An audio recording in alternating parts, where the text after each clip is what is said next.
Hello, and welcome to the Weal Policy Podcast.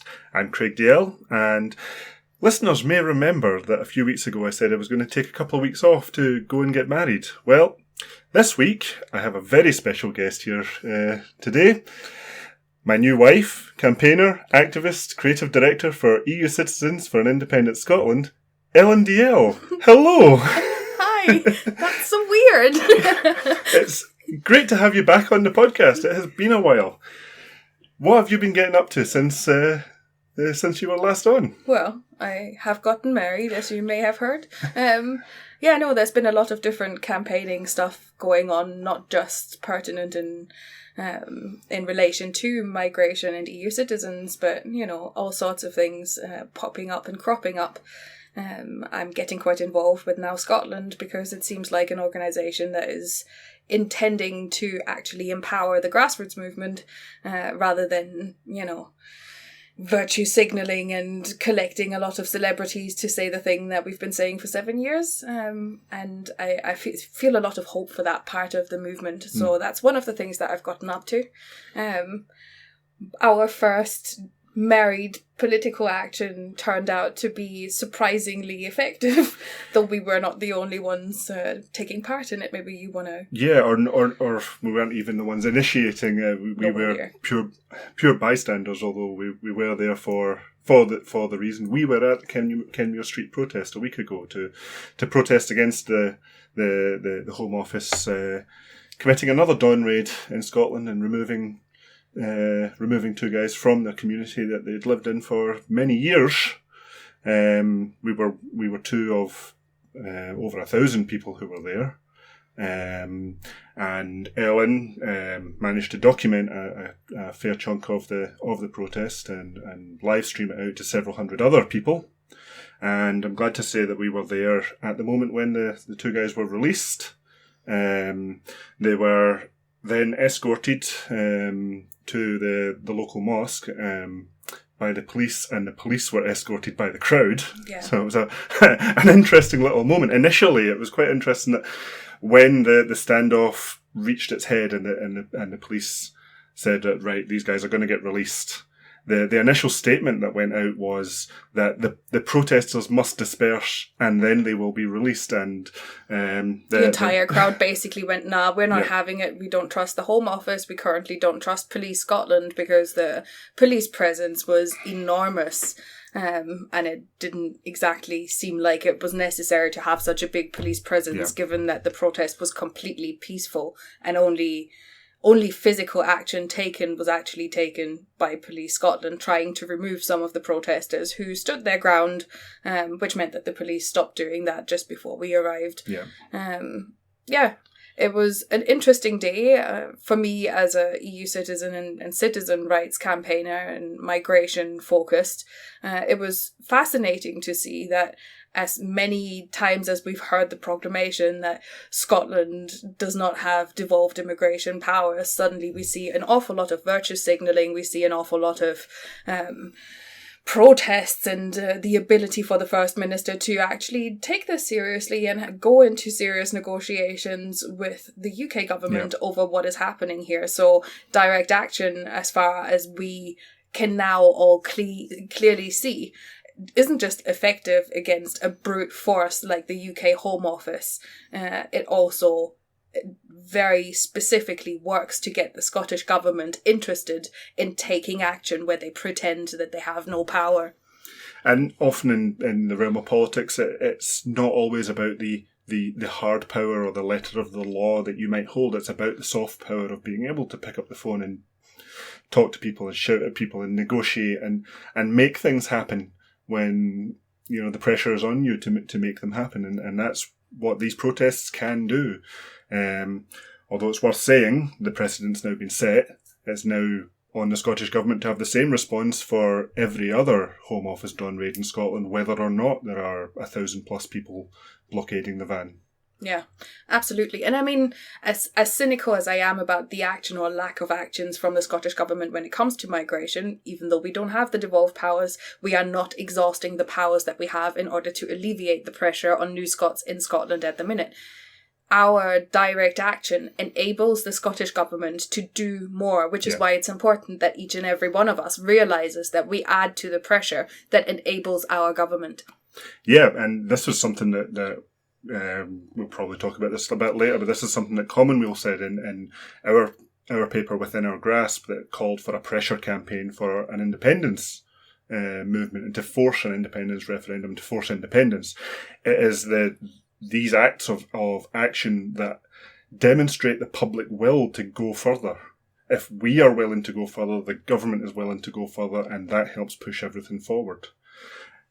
However, sometimes we need that pressure to make things happen at all, and when that pressure lessens off, maybe the government starts to lessen off. And this is something that we've been tracking over the last couple of days. Over the past few weeks, we've had the election. We've now had the government formed. The SNP are going to have another minority administration, and they have just selected their cabinet ministers for the actual government. And there's been some weakening, possibly, of the focus on migration on that. I mean, let's go through what happened in the first place. In terms of senior ministries, the only previous junior minister that has been given a senior position is Mary Goujon for rural affairs in the islands. So that kind of tells you that there's been a lot of shuffling, but not a lot of change in terms of faces. When it comes to the junior ministries, it's a similar picture. And yes, migration is one of the things that has, within 18 months, gone from having a dedicated one-job migration minister to that brief being passed on to a blended brief, as part of Europe and international development and migration, to migration being completely cut from the ministerial title. I'm sure it will be tucked somewhere in their brief, but if you look at the trajectory of that, there is nobody who could convince me that this is a sign of the Scottish Government prioritising migrants in the way that they claim they do. It's a clear downward trend in terms of attention, and I don't have many broadcastable words for this.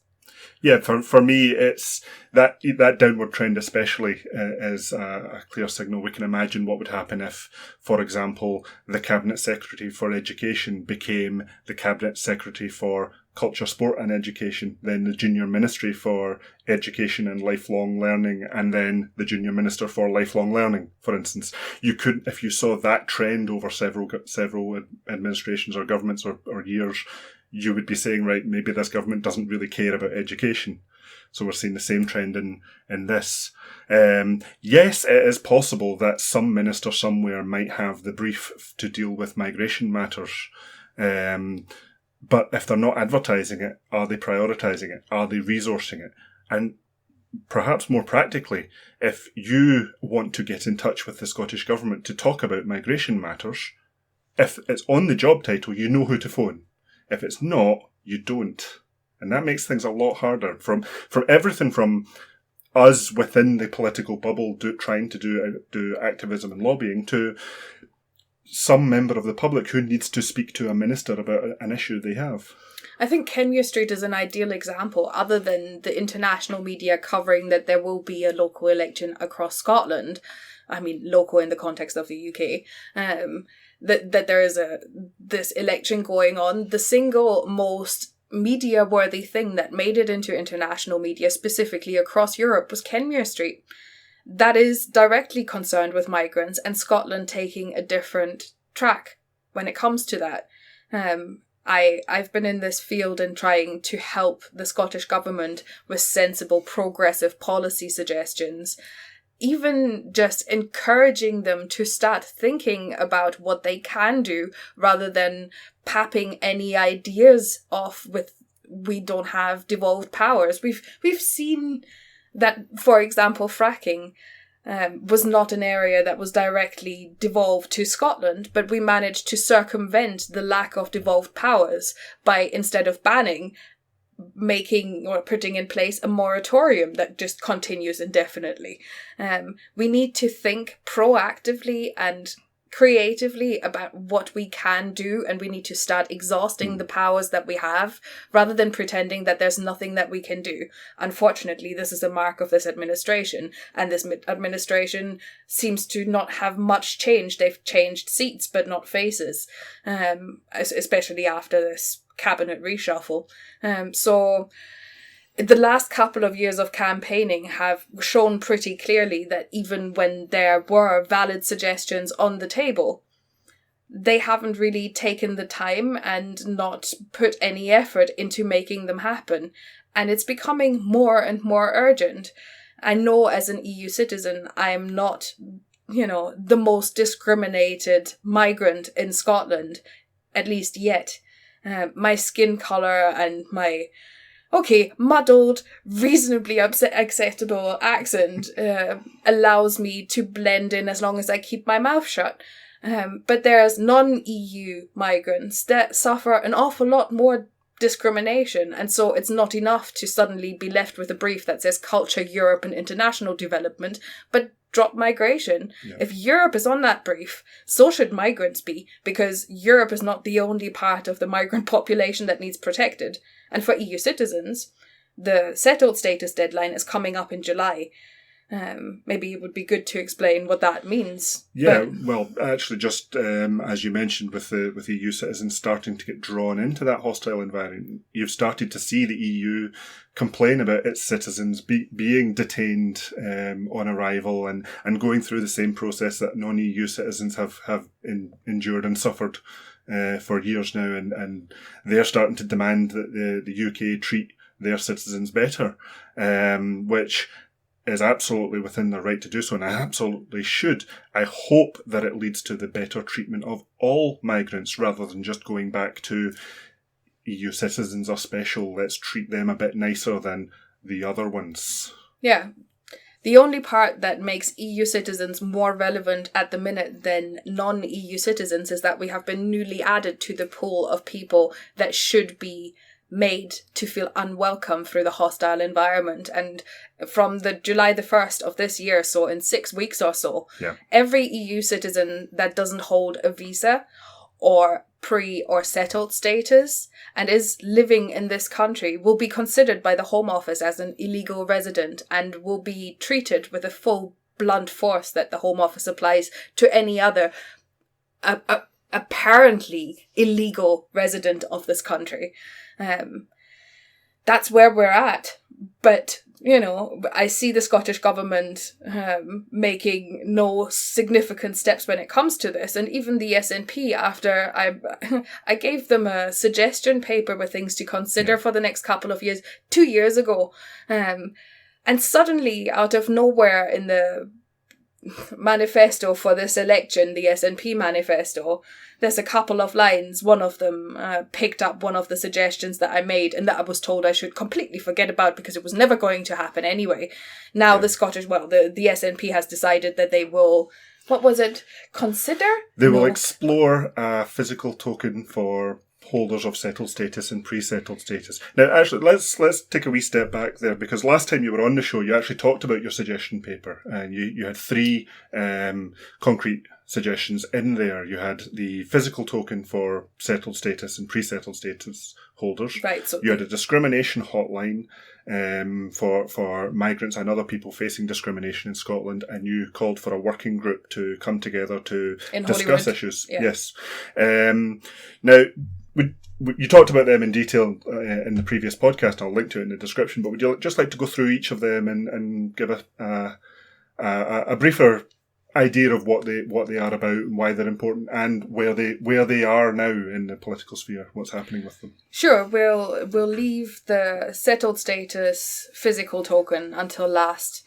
But one of the main concerns that should be coming up at the minute is because of how the Home Office operates the hostile environment.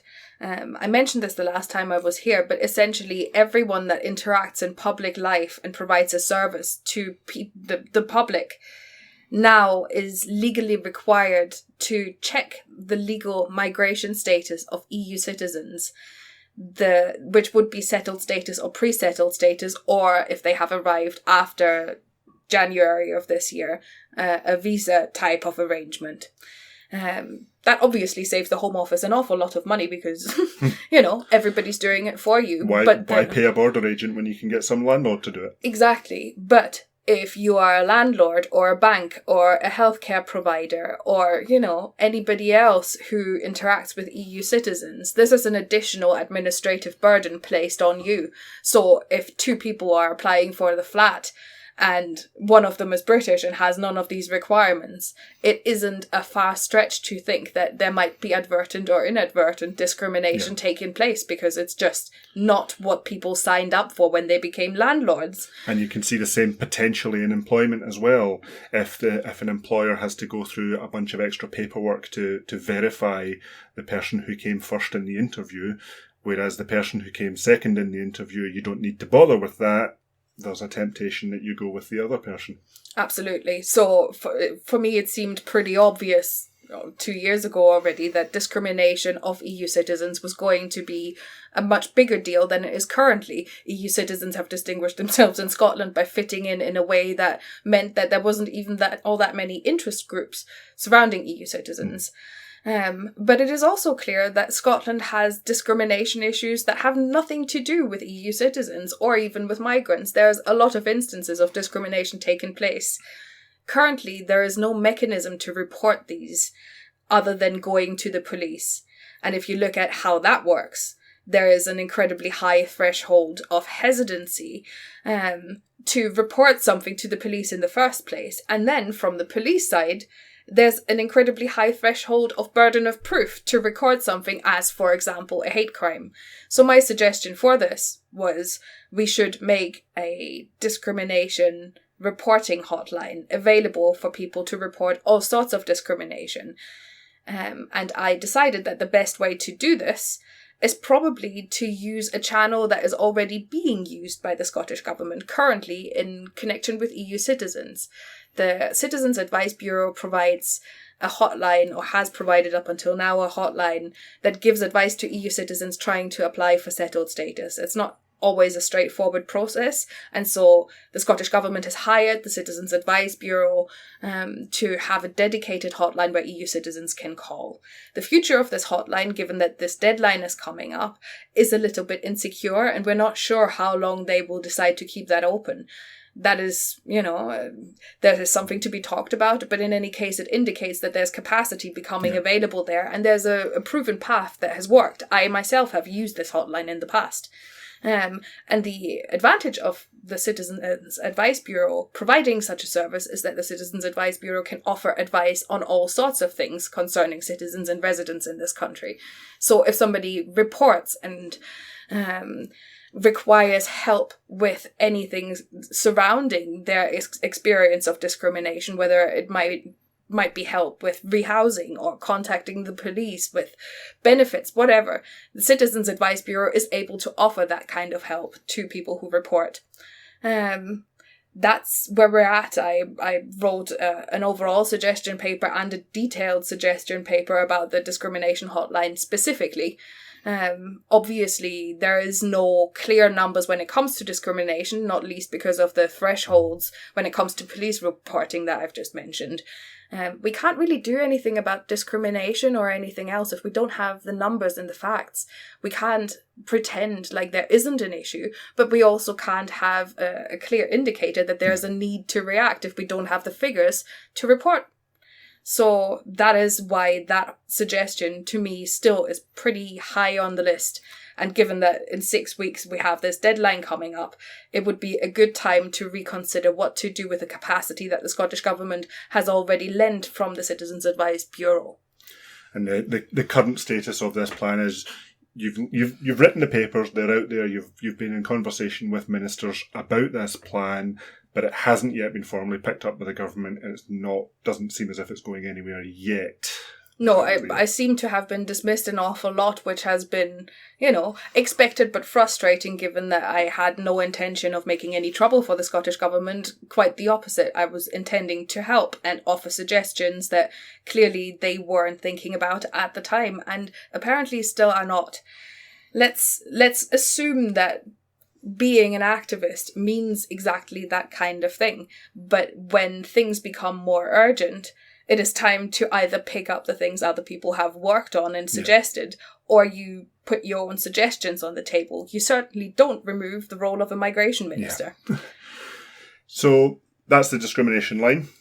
Your next suggestion was the working group in Holyrood to really bring this together and find these solutions. Yes, for me, this seems like a fairly straightforward thing. I am a private citizen. I don't get paid by anybody to do the activist work that I do. But we have an awful lot of taxpayer-funded people who ought to be concerned with finding solutions for social problems. Scotland in the UK is unique because no other part of the UK is as dependent on migration in order to fuel its economy. Scotland's entire population growth depends entirely on migrants. A good chunk of those EU citizens, but not exclusively EU citizens. Yeah. So a society where the scales are tipping in terms of old age needs to be fueled by population growth again. And that population growth is not coming from within Scotland. It's coming from people moving here, building their families here, and being part of this society. I'm sitting there, I've been sitting here for years, and I'm looking at it and I'm thinking, why is it me that is sitting here coming up with suggestions? I'm sure I'm not best placed to do it. I'm just better than nobody else doing it.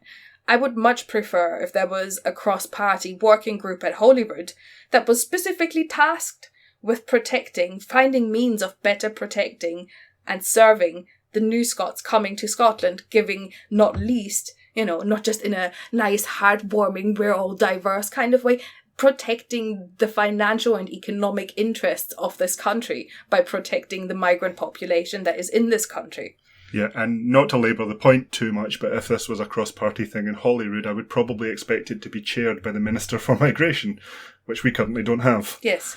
And your third suggestion, we talked a little bit about it, the physical token for settled status. Why is this important?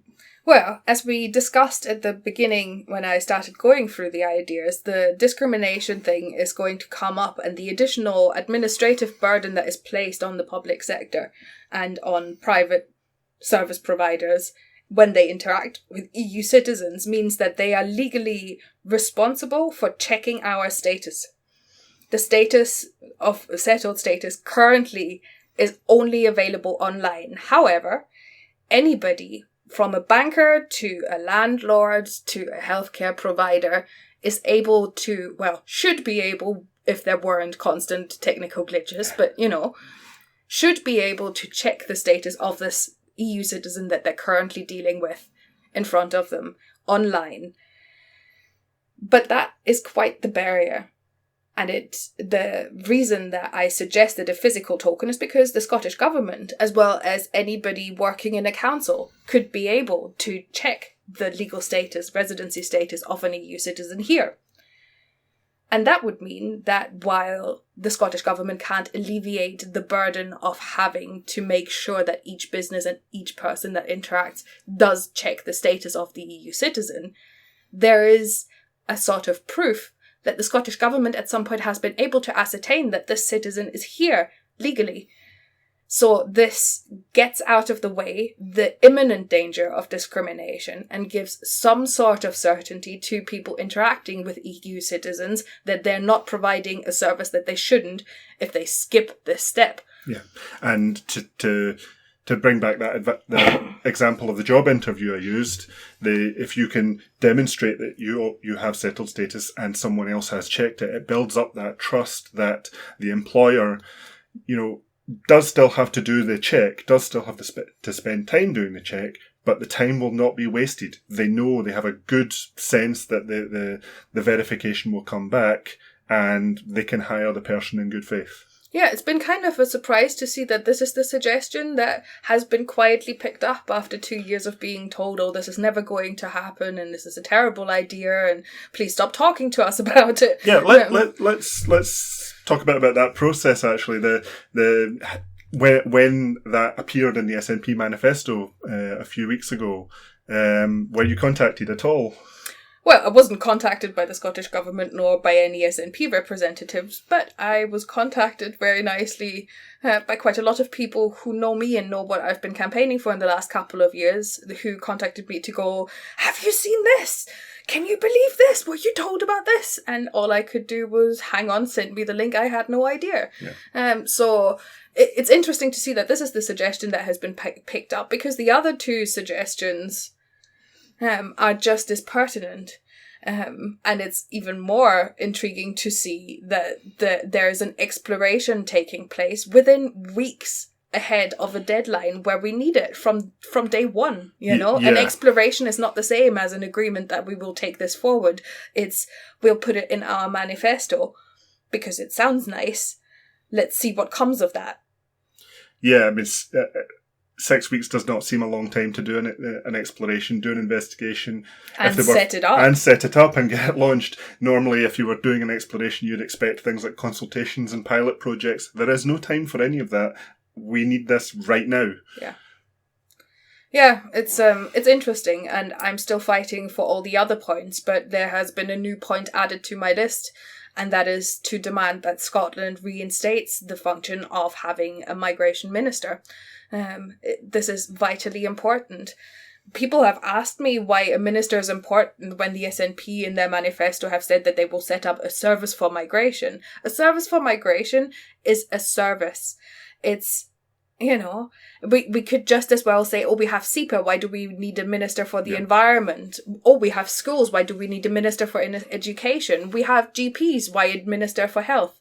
We need a minister to drive forward change, to monitor what is happening in the country, and somebody to take direct responsibility to change things that are required changing. The fact that we don't have one anymore is just not right. And especially not with a government that makes so much hay out of the sunshine that comes when migration issues are mentioned. It's just not on.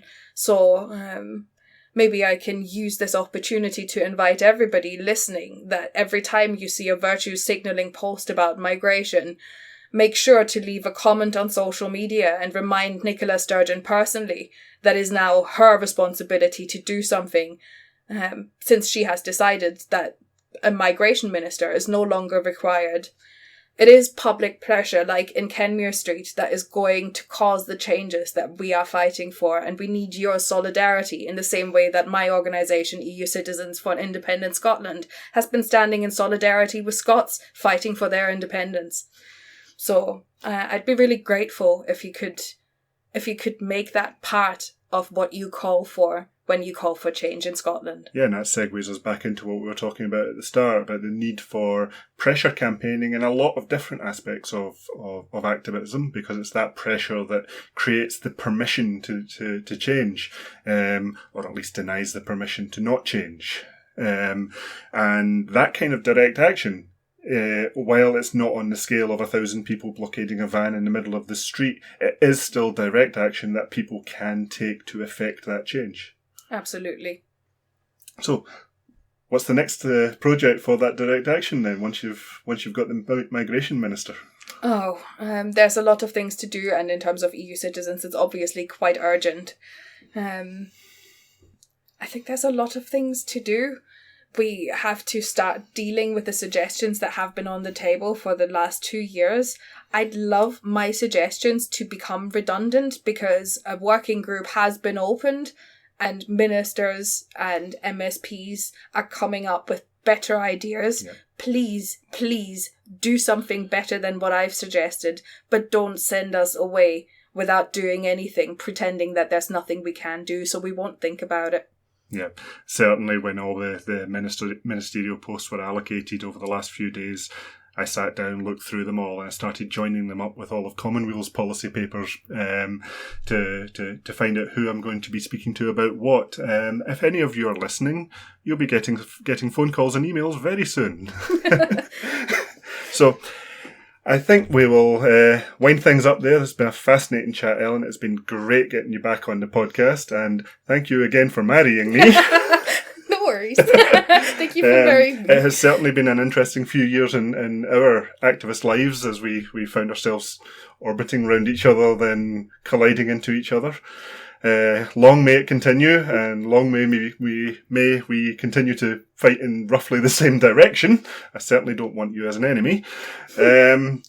For everyone else out there, for all you listening to the podcast, just bear in mind that Common Weal is funded entirely by people like you. So if there's any way that you can help us by offering us a regular donation to support the podcast, to support all the policy work that we want to start lobbying all these ministers on, then we're very grateful for all of you who already support us, and we will be extremely grateful for anyone who signs up. Ellen, once again, thank you for coming on. Thank you everyone for listening. Please share the podcast, and we'll join you back here next week.